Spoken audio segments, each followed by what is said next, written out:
ఒక ప్రైవేట్ కార్యక్రమంలో పాల్గొనడానికి రావడం జరిగింది.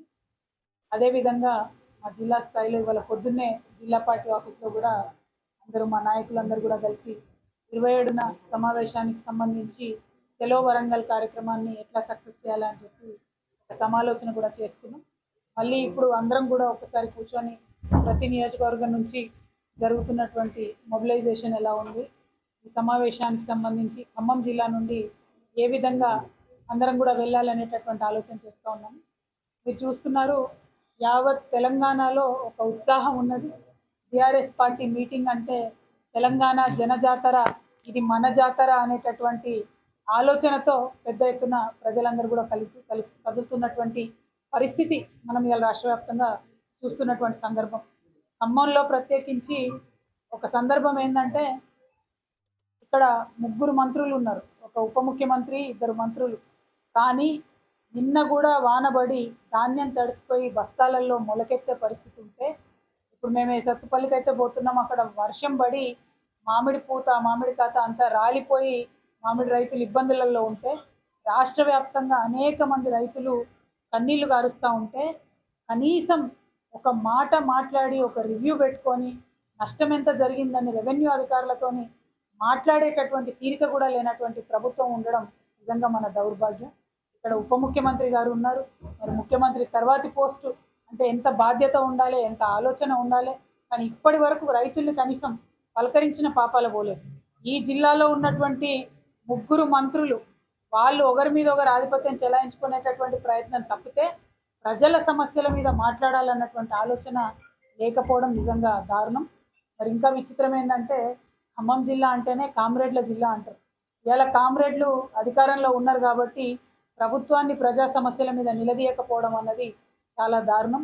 వాళ్ళు ఒక బ్యాలెన్సింగ్ ఫోర్స్గా ఉంటారు కమ్యూనిస్టులని దేశవ్యాప్తంగా కూడా ఒక చర్చ ఉన్నది.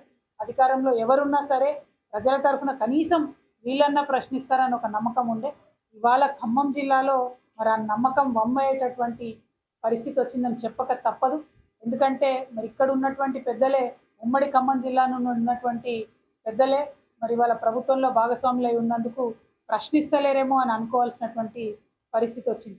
మీ అందరికీ తెలుసు, ఉమ్మడి ఖమ్మం జిల్లాలో తెలంగాణ రాష్ట్రం ఏర్పడ్డ కరెక్ట్ 9-10 నెలల్లో భక్త రామదాసు ప్రాజెక్టుని మనం కన్స్ట్రక్షన్ చేసుకొని ఫినిష్ చేసుకొని 60,000 ఎకరాలకు నీళ్ళు ఇచ్చినటువంటి పరిస్థితి. కానీ ఇవాళ 15-16 నెలలైంది, ఒక్క కొత్త పథకం లేదు, ఒక్క కొత్త ఆలోచన లేదు.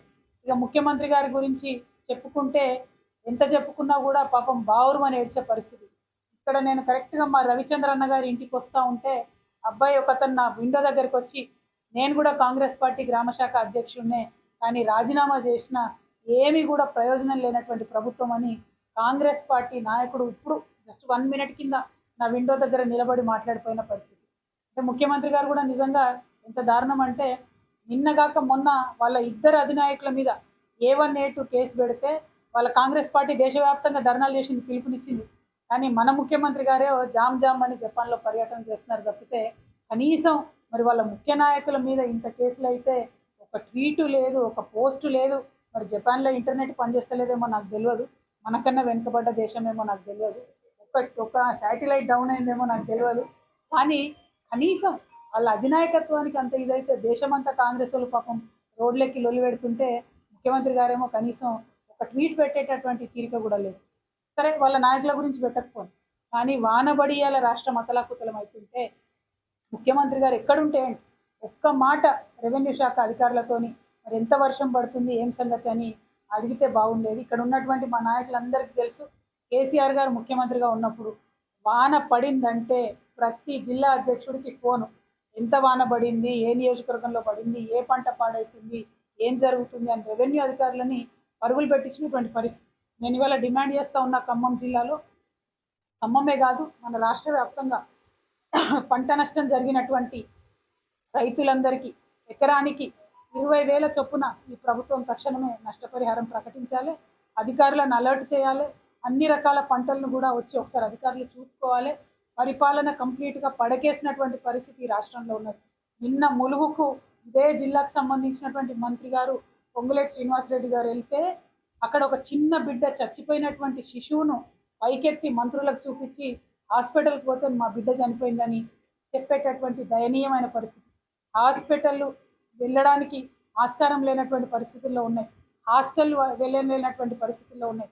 ఏదైతే కేసీఆర్ గారు వెంటబడి ప్రజలకు ఆరోగ్యం బాగుండాలి, విద్య బాగుండాలి, రైతులు బాగుండాలి అని చెప్పిందో అవేవి కూడా చేయనటువంటి పరిస్థితి.